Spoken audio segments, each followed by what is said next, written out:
welcome back to the Kiwi Wedding Podcast. My name is Lydia and I am a wedding photographer and your host. Gosh, I still sound a little bit nasal, just recovering from being sick, and the winter sickness finally got me. So annoying, especially when part of your job is talking. This episode was recorded a little while ago though, so I should sound a bit better on there. On today's episode, I'm chatting to the lovely Catherine, or Kat. She had a beautiful, bright and colourful wedding at Red Barn. We chat through her love story, how they went from work colleagues to dating, a beautiful surprise European proposal, a bit about the journey to finding their venue and looking at a few different ones before landing on the Red Barn, how she struggled a bit with dress shopping until she found the one, navigating the guest list with quite a large extended family, what their priorities were and how they stuck to quite an impressive budget, some key tips and amazing advice, and so much more. Also wanted to say that I look forward to seeing some of you at the bridal lunch, which is coming up this Saturday in Auckland, hosted by Harshpreet from the HP Collective, who I had a few episodes back, you may remember. I think there might be a few tickets left unless they're already sold out, but this would be the last day, I'm pretty sure, to get them. So go and grab them now if you haven't already. I'll leave a link in the show notes, and yeah, grab one if you're listening to this on the day it comes out. It's going to be a beautiful, intimate gathering with vendors, fellow brides, and delicious food, loads of inspiration and good chats, and I would love to meet you there. All right, enjoy episode 59 with Catherine. So excited to chat all about your recent wedding. Thank you so much. I am so excited to be here. So good. So to get started with, if you could just tell me a bit about you and your partner, how you guys met and your life together. Yes, absolutely. I would love to. So Sam and I met, we've been together almost 6 years now, and we actually met here in Cambridge at a small tech startup. I've always been originally from Cambridge, and Sam's from Auckland. We both actually got selected to go into a small internship of 10 people, of which I was the only female, so didn't have many options to choose from. But we clicked pretty much instantly, and I think in that sort of realm or industry, you can get all sorts of different types of people, but we both shared a lot of really common interests, and we clicked straight away and became really, really good friends. Yeah, I mean, look, he was definitely a little bit hesitant to make any sort of moves. We had a few, actually, it was quite funny, actually. We had quite a few guys at the company. Obviously it was a tech startup, so a little bit more male dominated, so had a few guys who had recently maybe got into a little bit of trouble talking to girls, so Sam was definitely a bit more hesitant on wanting to make a move, and obviously with being at work and things like that, didn't want to cross any boundaries, of course. But I soon realized pretty quickly, that things were tracking well and getting a little bit flirty and everything like that. So I just decided that if it wasn't for me, I had to sort of make a first move. And so that's what I did. I was very forward and sent him a message and just said, hey, what's going on with us? And to that, he responded, I'm so glad you finally said something. So the rest is history, really. But it's been a really cool last couple of years. We've done so much together, been sort of back and forth from Auckland and back to Cambridge, then back to Auckland again, and sort of we bought a house together up in Orewa about 2.5 years after sort of meeting and things like that, which has been really special, but and found new roles in Auckland and everything like that, but decided to move back down to Cambridge, and that's sort of where our heart's always been. So it was really good. And also the work that we were both doing, we were both working from home all the time, so there was not really any need for us to be in the city and things like that. So that's sort of what prompted the move. But that's sort of how we met and everything like that, and sort of where we've got to. Nice. Oh, such a nice story. It's always interesting Hearing about the transition from like work colleagues to something more. Exactly. But yeah, sounds like it all worked out for the best. And yeah, you've got to shoot your shot sometimes. Of course. So good. So you dated for a while and then got engaged. Can you tell us a bit about your proposal story? Of course, it's like my favorite part. Of course, the wedding was the best, but the proposal in particular, I absolutely love talking about because that was something I will absolutely never forget. Before we actually sold our place in Orewa to move back down to Cambridge and everything like that, that was always on the cards. But obviously, with COVID and everything like that over the last 5 years, we'd really not had the chance to ever travel together. And that was something, in a way, I'm sort of grateful for COVID for the fact that it sort of allowed us to actually set ourselves up and things like that, which was really great. And then to be able to do the travel really well later. So we did the big European OE, 5 weeks, jam packed. I'm like military level organized, so it was organized to the nth degree. But we did sort of 10 or so countries in 5 weeks, but it was just so, so special. It was kind of funny because I'd sort of planned it around our 5 year anniversary and things like that. And of course, speculation from everyone else before we went on holiday was like, oh my gosh, it's going to happen, everything like that. And like, I'd be lying if I didn't say we definitely talked about it and things like that, and it was heading in that direction, of course, with the house and everything, which was really cool. But I also didn't want to get my hopes up too much and take away from that sort of surprise element of it too. But in my head, I was, of course, like so hoping that it would happen. So we started off sort of in, I think, the very romantic spots. We had, Santorini on the list, and we had France and Amalfi Coast and all of those really, really beautiful spots.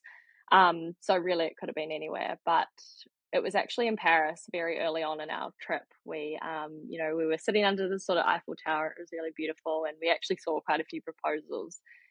And that was sort of where I was getting really excited and things like that. And Sam was like, he told me afterwards, he was like, oh my goodness, there's no way I'm ever going to get this, like, keep this a surprise from her. So he actually diverted me and had like quite a serious chat to me at the time, being like, hey, look, I didn't have a chance to ask your dad. I'm so sorry. I promise I'll make it really special for you when we get home, everything like that. And whilst at the time I was a little bit, gutted and things like that, because I was like, you're crazy. This is so beautiful. How could you not do it here?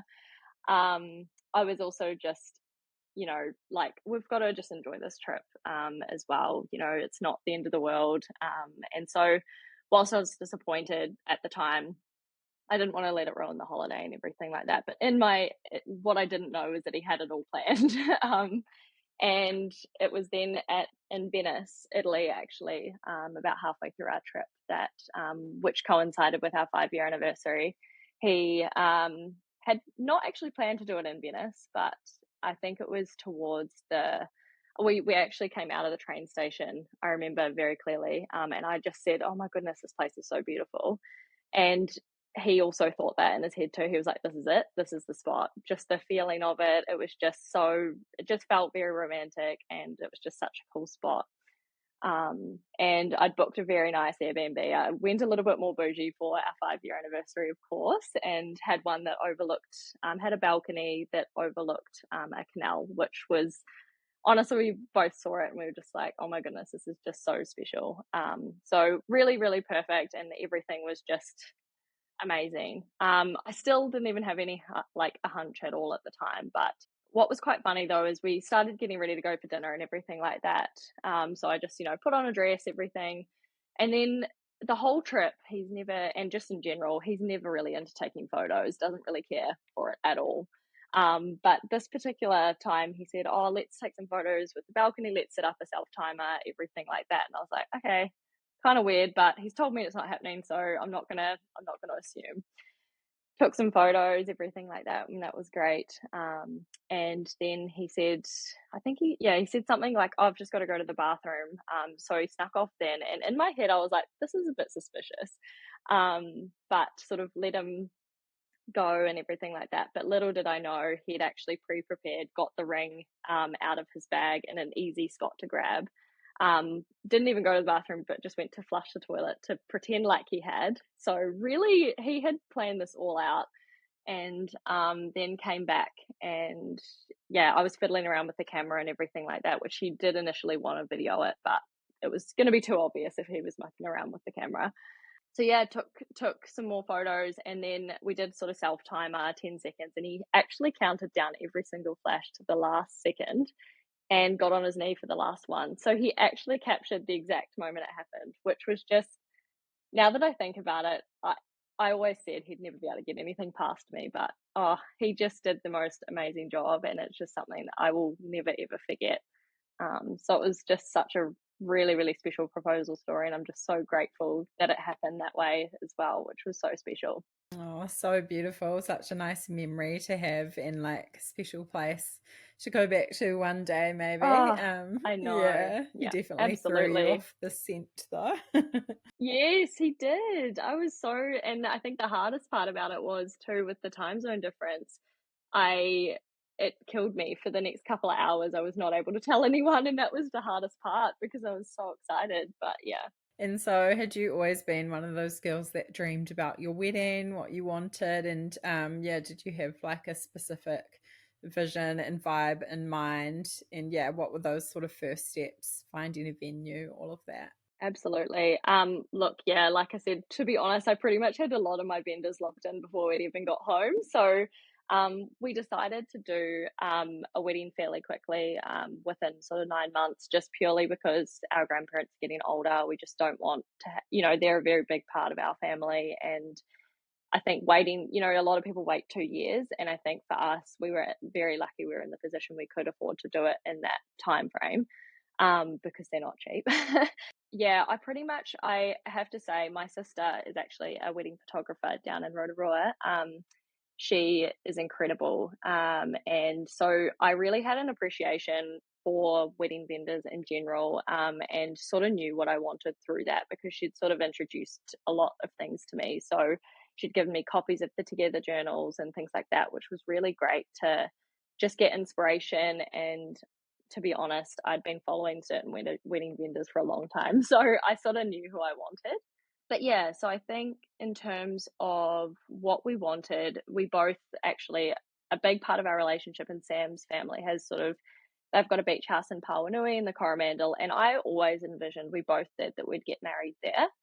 But it was quite interesting because obviously with Cyclone Gabriel and all of that, the roads got washed away, especially in the Coromandel. We weren't sure when the road was going to be open again. And it was just, I think it was going to end up being quite remote for a lot of people to travel to get to. And obviously Airbnbs, we had to think about all of those things. So we actually decided not to go for Pauanui, but that was our first pick. And then I think then we fell back on, we really wanted something that really had sort of water in the background or that sort of vibe, because that is just, again, something we both love, and just really wanted some sort of really incredible backdrop. So another special place that was important to me was actually Lake Tarawera. So we looked at the Black Barn, which again was an absolutely stunning venue, but it was actually the first venue we looked into. And at the time we didn't have any price points or anything at all. So when we started to get the quotes and everything for that, it was looking pricey. And whilst we could have paid that, I think for what was included in the cost, I couldn't justify it, because all of the extras, sound systems, other bits and pieces, we really wanted all of that included, because otherwise you've just got so many more things to organize. So I really wanted an all-inclusive package. Then we found we actually I actually didn't really think about the Red Barn until someone suggested it to me, and we were looking somewhere more local, and then once someone had said it to me, it was actually my wedding celebrant Poppy. She recommended it, and I don't know why I didn't think of it first, but it just felt so special. We drove up the driveway. That driveway is just so stunning. The whole venue is just absolutely beautiful. So we rang them up, and we were so lucky. I said to Sam, I was like, look, it wasn't my first pick initially, but if I could go back and do it over, I would do it there again in a heartbeat. It was just the most incredible venue. So we found that with that, they obviously get booked out so far in advance. So we had, I called them, and the March date that we ended up picking was only available. It was the only one left for the year, and that was purely because the bride and groom who had picked it had actually fallen pregnant and needed to postpone. So we were so lucky that we got it. And I said to Sam, this sort of just feels like fate, like it feels meant to be. Let's do it. And so, yeah, that was it really. And I think we wanted something that was high, like elegant, high class, but also I loved with the red barn, it had that sort of rustic farm vibe as well, which I've been brought up on a farm. I've always grown up on a farm, everything like that. So it was really nice to tie that into it too.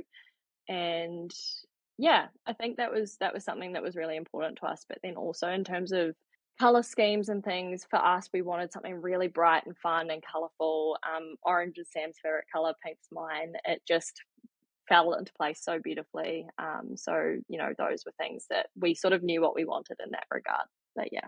So cool to hear that journey of how you landed there. And yeah, it's such a beautiful venue, like as it is, but Is then so many options for like beautiful styling as well, for which you did sure. really well.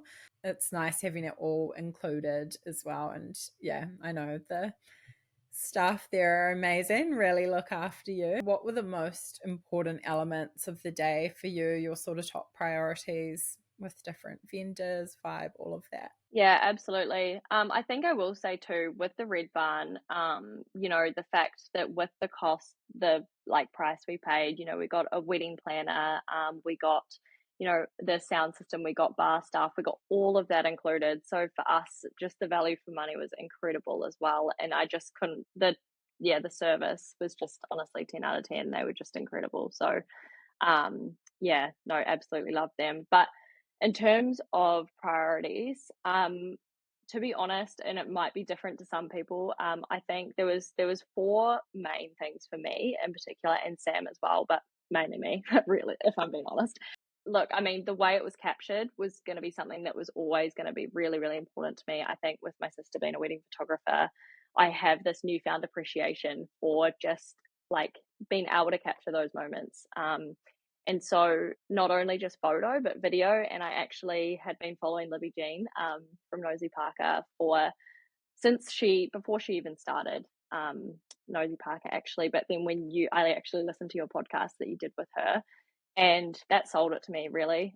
She just, what she's trying to do and the vision that she has and the way that she can understand your vision, that was just so special. And I loved the element of having someone there that was also that just captured a lot of the raw footage, and I got all of that back. That was something that was really important to me. Like even small moments of me interacting with my nana and my granddad and things like that, that maybe on a more bigger scale videography type thing, you don't always get those little moments back. So that was something that it was a no brainer, really, when Libby Jean had Nosy Parker. And it was just, yeah, I'd been following all the stuff she'd been doing. And so yeah, that was absolutely really important. Obviously we got Kasha from Auckland. She was amazing in terms of photography. I think the style of her photography is more weddings in the city and things like that. So this was a little bit different for her, but honestly, just her vibe, everything like that. Just she captured the day so beautifully for us.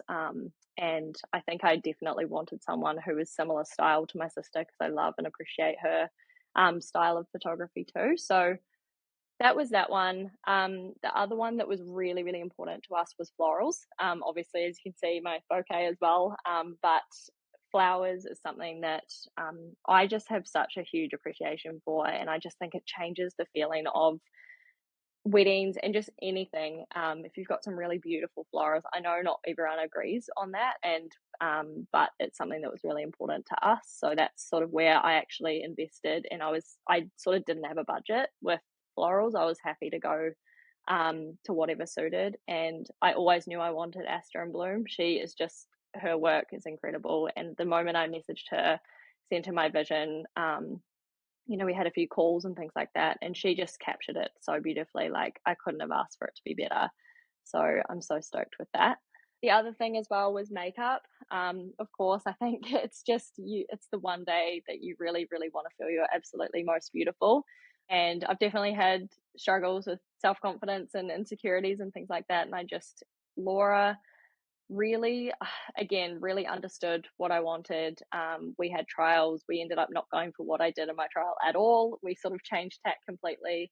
And I ended up wanting to tie more into my florals, and have that more peachy, pinky sort of tones throughout. And again, through all of my bridesmaids as well. So it actually turned out way better than what I could ever have imagined. And she was just so much fun, to be around. It just honestly made me feel really beautiful, which was really, really amazing to be able to feel that, because that's, of course, all you want on your wedding day, right? Cool to hear about that. And yeah, I think it's so helpful when you kind of pick those like three or four things that are really important, and then yeah, maybe you pour a bit more of your budget into them, prioritize them. And yeah, I love those visual elements, of course. And like yeah, the flowers and the makeup and everything, like you can get an amazing photographer, but then having all of those parts of the day make the photos even more amazing. And yeah, I love that you got Libby Jean as well. So talented and such a cool concept, having content creation. And I love that more and more people are doing that now. And I've had, yeah, quite a few brides find her through the podcast, which makes me so happy. And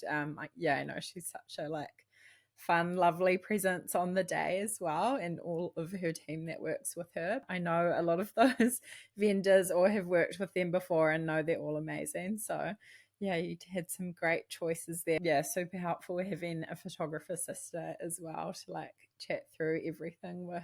And can you tell me a bit about your wedding outfits, the dress? How was that process, finding it, getting it made? Yeah, absolutely. Actually, I just remembered one other thing as well on the important priorities as well. Sorry, one other thing that was super, super important and really changed the whole game for us was having our celebrant.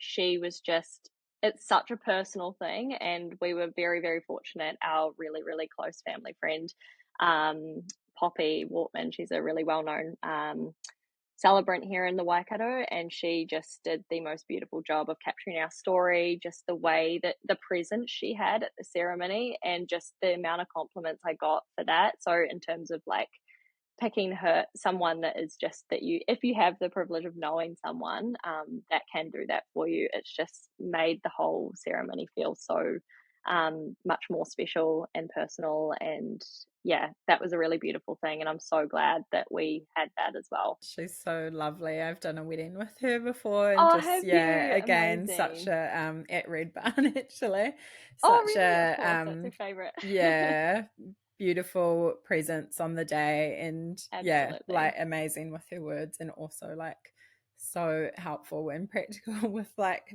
Oh, organizing yeah, everyone. So yeah, yeah. definitely recommend her if you're in that area.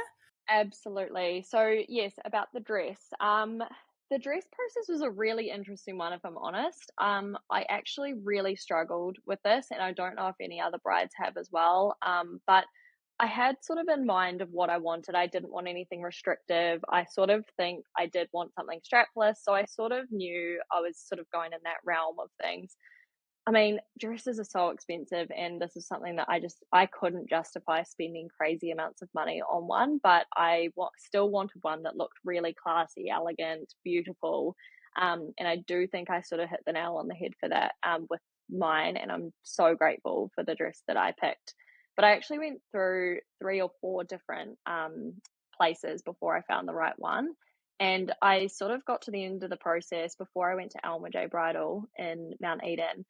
I was getting really upset because I just hadn't found anything that fitted me. And I started off going to, I had really good experiences at all of them, but a couple of the dresses were made for more, size 6 really tall models and things like that. And that really ruined my self confidence when I tried them on and they didn't fit me or I had to squeeze into them. And that was a bit tough. But overall, I think the process in the end was really good. And as soon as I tried on, I didn't actually realize that you could customize dresses once, the dress I initially had straps and things like that. And I'd never considered it, but Sophia, my bridesmaid, was like, no, this is the one for you. Like, just try it, trust me. And so I tried it. And as soon as I put it on and I could sort of envision it without straps, I was like, yes, oh my goodness, this is it. And so Alma really worked with me so closely to get it perfect to exactly what I wanted, and she did such a great job, and I'm so happy that I ended up picking it because it's not one I actually would have put on without Sophia, so I'm so grateful that she pushed me in that direction. So beautiful. Turned out amazing. You look so good on the day. Who was in your bridal party? Did you find that quite an easy process choosing them? Yes, I did. I think, look, there's so many people that, and like a lot of feedback we got from other people and things like that when we were sort of figuring out who to have. We both had it in our minds who we wanted, and so we both initially had 5 people each. And I think a lot of people, we sort of went into it with the mindset that not everyone we picked was actually immediate family. And I know some people get a little bit nervous about picking friends because, you're not always friends, 10, 20 years later and things like that. But we really didn't wanna look at it that way, like, we wanted it to look like, these are the people who have been such a big part of our lives, and we hope that they still are in our lives in that amount of time, and we're confident they will be, and so I just didn't wanna go into it thinking of the worst case scenario, so we didn't sort of even let that cross our mind really. So I had my sister who was my maid of honor, and then I had 2 of my cousins who they're like sisters to me. And we're all really close in age, so it was really nice. Just feels like I've got so many sisters, which is amazing. And then I had a childhood best friend who I actually grew up with in Australia when I was sort of born and raised there, Belle, and then Sophia, who is actually Sam's brother's girlfriend, and she's been around for sort of the same amount of time, if not longer actually, than I have. And I was really like, I think I really wanted to represent that side as well, that I spend so much time with Sam's family and things like that. And she's such a huge part of my life and is just, we've grown so close together, been spending so much time together. So that just felt so natural to have her there as well. So yeah, and Sam had his brothers. He actually had my brother, which was really special. And yeah, some cousins and friends as well. So good. Nice if you can include a bit of family and friends. There's a lot of different like tactics of how you go about it, but I think, I don't know, you just got to go with what feels right for you and who's important to you in that moment. And how about the guest list? Did you find that quite difficult to narrow down? Yeah, I think this is something that everyone really struggles with. I think it was so we ended up having about 70 people, around about, I think, or it might have been slightly less. But we were hoping to have more around 80 or so, but we had quite a few friends who had just, moved to London and things like that, and the timing of it was not great for them to come back. So we definitely really missed having them there. The choosing process was definitely one of the hardest parts of the whole wedding process, to be honest. My dad is one of 7 siblings, and my mum is one of 8. So just on my mum's side alone, I have over 40 cousins, all of which who I am in pretty like consistent contact with, and just are so close to them.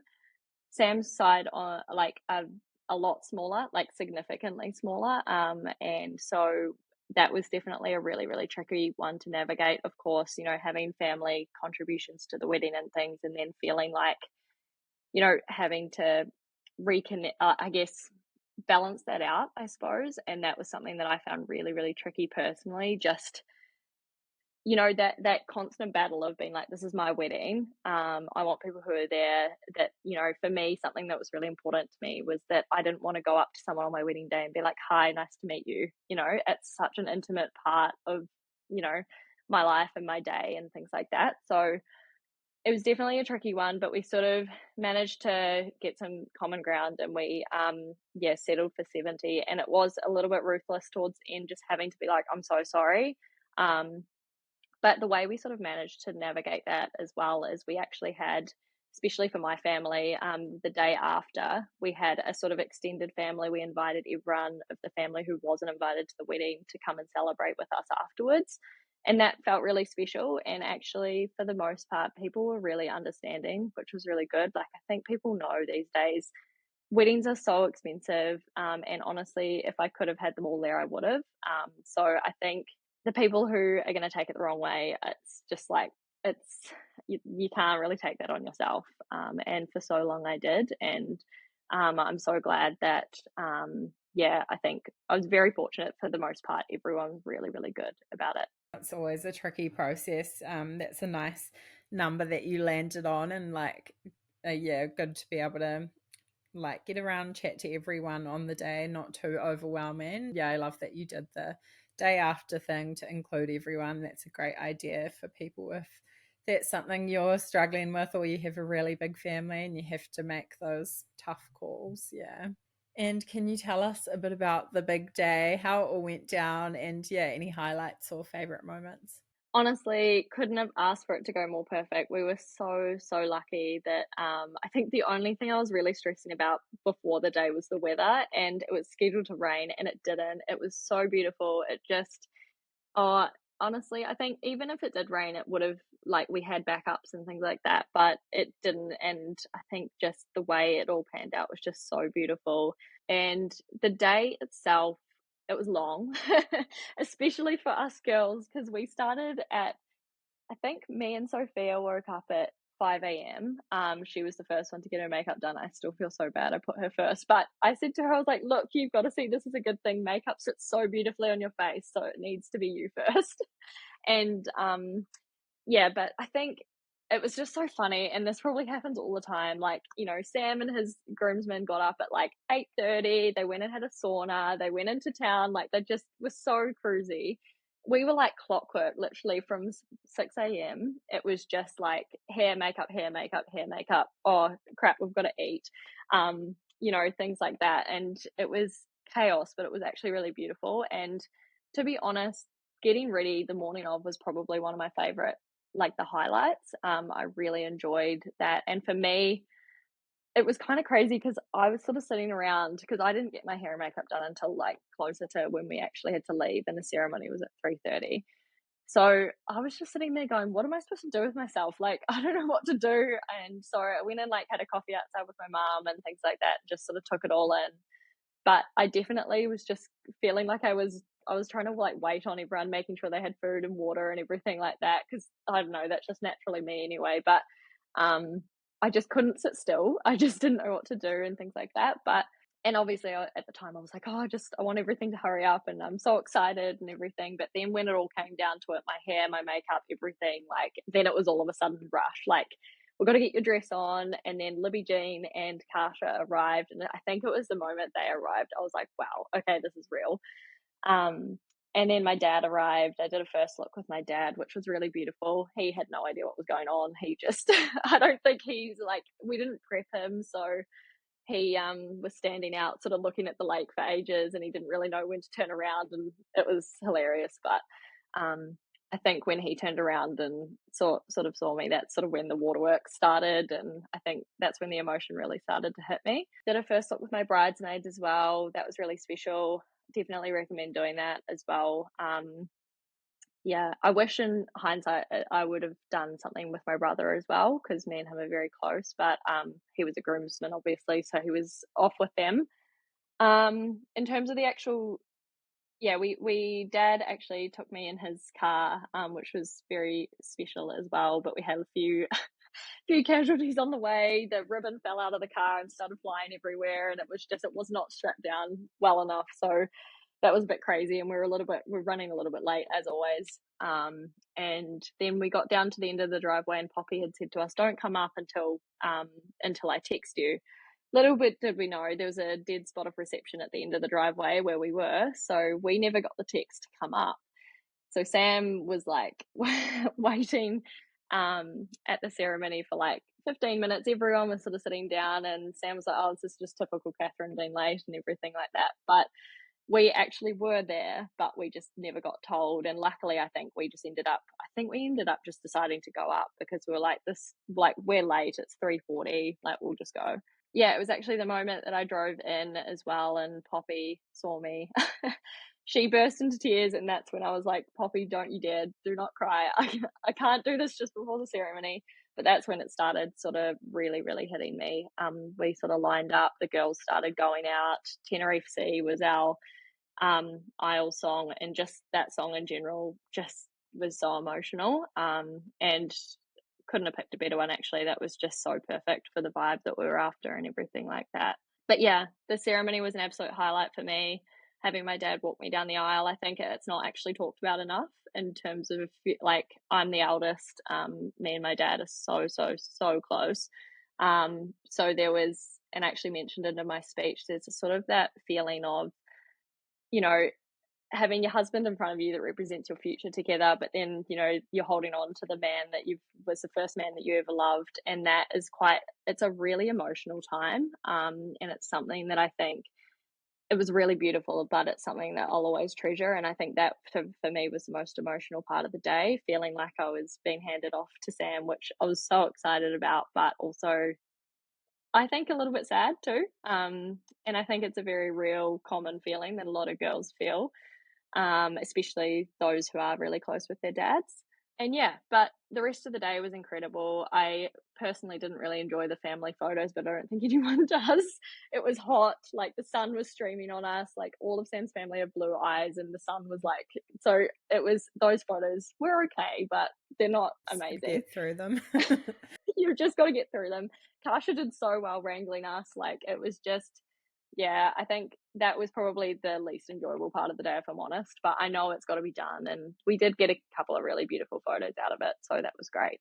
And then the last sort of part was actually around that I really, actually, the other part that I really, really enjoyed that was a highlight was the bridal party photos. So we went down the driveway, and then Kasha and Libby Jean actually said, guys, just eat some food and just chill for like 15 minutes. And that was amazing because just having that time to just relax, because obviously you're smiling all day, you got the camera on you all day, which I know that's all just part of it, but it does get a little bit tiring at times when you just want to switch off and things like that. But yeah, so we had a lot of fun doing those bridal party photos, and that was definitely a highlight for sure. And just the atmosphere, the vibe, everything was just perfect. And then, yeah, the reception, dinner, speeches, everything like that was really lovely as well. We just had our immediate family talk and our siblings, which I actually think was perfect. Very, very, very emotional. My family is very emotional, and it was just everyone was crying the whole time, but it was just so special. And one thing I'm really, really sad about, and probably my only thing out of the whole day that I'm really sad about, is no one actually recorded our speeches, which was something I had on our run sheet, but I just got missed. And I don't know whether it was just a miscommunication, but yeah, I'm really gutted about that. But I've got them all written down, so at least I've got them somewhat to remember. But yeah, so that was sort of the day. Like, honestly, in the big scheme of things, nothing went wrong. It was just the most perfect day, and I couldn't have asked for it to be better, really. Sounds amazing. So many highlights in there. And yeah, that's a shame about the speeches, but at least you have those words, I think, especially if you're a words person. It's like nice to have that. Really special. I always find that quite an emotional part of a wedding day. And even when you like don't know them, like they're just clients or whatever, you kind of get to know people a lot better during the speeches. Even, yeah, some of your guests might have. So yeah, really special part. Is there anything that you look back on and regret or would do a bit differently, or what did you find hard about the whole wedding planning process? Honestly, I didn't really like, I mean, I touched on the guest list side, but I think that's always going to be a little bit tricky.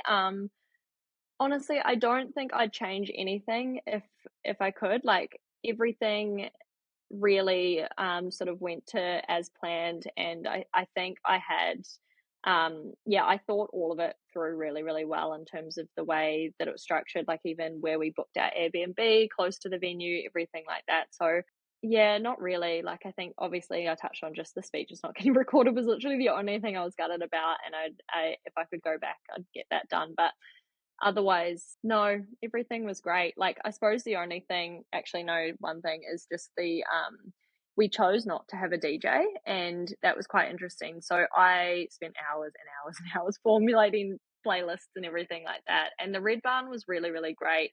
They just plugged in the iPad and played the playlists and everything. So that was actually really smooth sailing. But it's hard to cater to everyone. Like, you put a playlist on and they want to change the song, and as soon as they know there's not a DJ, that was definitely a little bit tricky. So Yeah, that's probably the only thing I'd say maybe. Yeah, it can, I don't know, sort of help people get up on the dance floor having a DJ or Yeah. a band. But yeah, I know what you mean when everyone's trying to just change it or get their song and this. But yeah, sounds like, yeah, no majors, and sounds like you're an organization queen as well. So it definitely would have helped. And did you guys have a sort of set budget for the wedding? If you're happy to talk about what that was, even a ballpark figure, and yeah, how did you find that whole process? Yeah, absolutely. So initially, this was something that we definitely struggled with, and absolutely we did have a budget. I think we wanted to find that happy medium where we weren't going too crazy big, and like I think I was listening to your podcast with Gabby actually, like trying to find that sweet spot and not sweating the small stuff because you can get so into the details and then it's kind of like at the end of the day like are you actually going to remember these little things and stuff like that. So our ballpark figure, initially when we went to the Lake Tarawera and we started budgeting that was looking more at the 50 grand mark. We quickly decided that was way too much, especially because we only had 9 months to really save for it. So we actually landed on 30K, and that we actually stayed within 30K, which I was so stoked about to pull off what we did. I think, there's definitely elements of things where we tried to go not a little bit cheaper, but saved. And yes, I was someone who did use Temu for a few things, but honestly, for little things like just napkins and those things that, people wipe their faces with them, I'm not spending crazy amounts of money on fancy napkins. So, little things like that, we saved costs on, and things like I didn't opt for a really expensive wedding band for now. We figured we'll wait until a bit later, and do that for an anniversary or something like that. So there was definitely some costs we sort of cut for now and focused on things like the florals and the venue and things like that. But that was definitely, yeah, sort of where we were with the budget. Yeah, that's really good to hear, and so impressive, because I don't know, just from the outside, it definitely looks like it costs more than that, just Oh, knowing the really? industry. So, yeah, I think that's good for people to hear, that you can still obviously have a really amazing day, but prioritize the areas that you spend in and then save in others. And nothing wrong with a bit of team. I mean, I think some people Oh, think there's yeah, problematic things about it, but there's so of many course. brands source their products from China or wherever they're coming from anyway. So may as well go straight to the Exactly. source if you can. I think it's just like you said, it's about prioritizing and things like that. And I will say too, Sam and I did fund majority of it ourselves. We did have family help as well, but we did. I mean, I've got divorced parents, so my circumstances are slightly different. So that's where I had to come in a little bit more. But we're both very lucky with the work that we do and things like that. So yeah, but it was absolutely achievable. I think there were definitely things I would have liked to have splurged on a little bit more, but I think honestly we found that perfect balance. And just to get that to stay at that budget, just finding things that really, like I said, the Red Barn was just the value for money and the service and everything like that. We could have spent over 10 grand going to a different venue that was a blank canvas and we had to do everything ourselves, but just being quite smart and pragmatic about that was something that really helped us. Yeah, that's great advice. And I know some people fall in love with a venue and they're kind of stuck on that. But yeah, definitely worth looking around at a few different options, because, yeah, something else might align and be a bit more affordable, dependent on everyone's circumstances, of course. And did you guys go on honeymoon? Are you planning that? Yeah, what is planning that looks like? So, no, we actually didn't have anything planned, like, straight after the wedding. I think the wedding in itself was to us, the Europe trip was the big sort of, romantic holiday and everything like that, but we definitely wanted to do a smaller honeymoon for sure. We're actually going to Fiji in a couple of weeks to celebrate one of my bridesmaids getting married, which would be so nice to go to a wedding that's not mine and also in Fiji, so perfect. So that's for a couple of days, which would be nice. But then we are actually going to go to Japan a couple of weeks later, so that'll be really special. But I will say too, and I'll touch on it towards the end as well around advice, is a lot of people recommended to us to just take a couple of days straight after the wedding for yourselves. And oh my goodness, we just went to Paonui by ourselves for 3 days, best thing we could have ever done. Like, the vulnerability hangover you get from the wedding, it was just so nice. We were so tired. The chats we had, we just were able to really decompress, and we so needed that. So even if you're not doing a honeymoon straight away, just take a couple of days to yourselves. Like, it's so worth it. It's great advice, such a good thing to do. And were there any helpful websites or apps, different resources that you used during the planning process? You already sort of mentioned following vendors for a while, and then helpful having a wedding photographer in the family as well. But yeah, anything else that helped with finding vendors or inspo, all of that? Honestly, I was, and like people who follow me on Instagram probably got so sick of me, but I was pretty like, I just did not care. Like, I put it out there, like, for ask for recommendations. Like, that is so helpful. I think there's a Facebook wedding group as well that I found really, really helpful. And Pinterest, of course, like always. I mean, it always looks beautiful and you want to replicate that, but it really helps with inspiration if you put even just a couple of keywords, and it's amazing what it pulls up for you too. So that was really cool, especially helping give my vision to the vendors and things like that.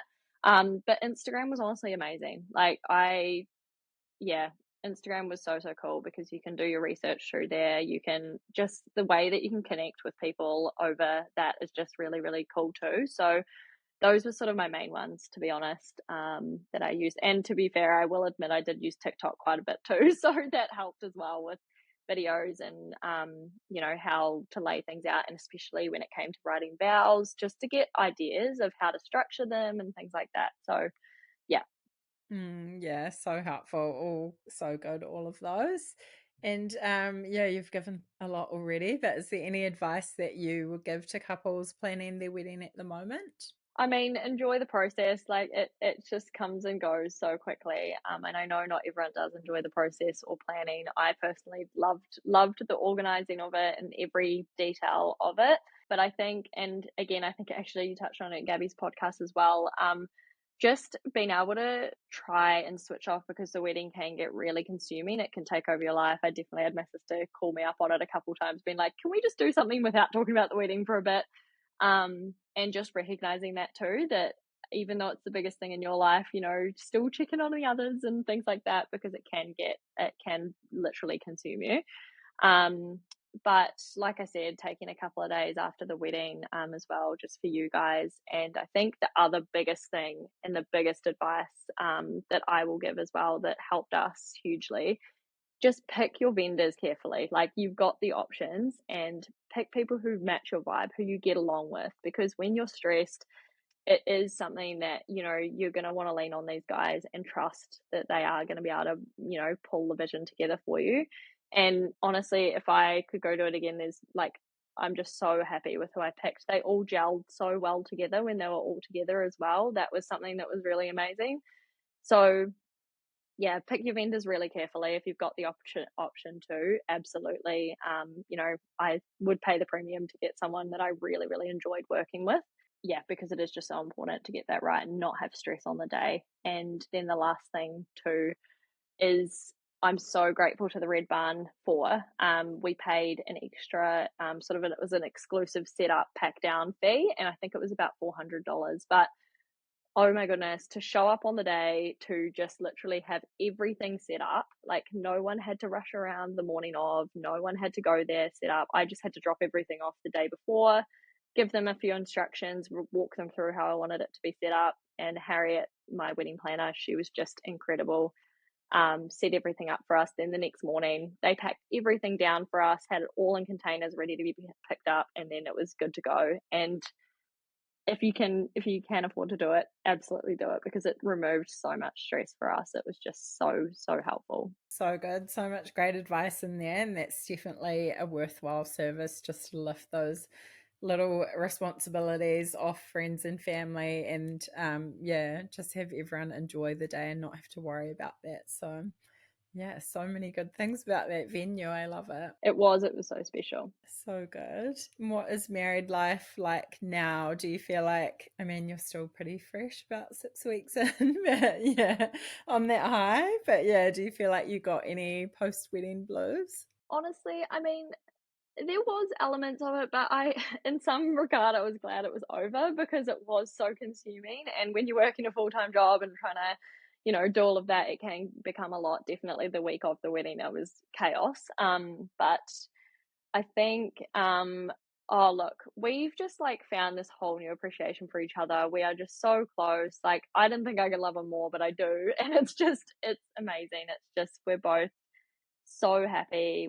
I think definitely with marriage, we didn't think it would feel very different. And I've listened to a couple of your other podcasts where the brides felt the same. And I think, you don't think it's going to feel any different, but I think there's a certain weight attached to it that, being married and having that, it's almost like this higher power that you've got now. It's not just you anymore, it's us and stuff like that. So, definitely, yeah, it's been such a beautiful experience, and I just hope that everyone gets a chance to have that and go through it because it is a really, really beautiful thing. Amazing. It's been so good to chat to you today. Is there anything else you want to add as we wrap up? Don't think so. I think honestly, yeah, I've really, really enjoyed the chat. It's just been so nice to go back and just relive it. So thank you so much for the opportunity.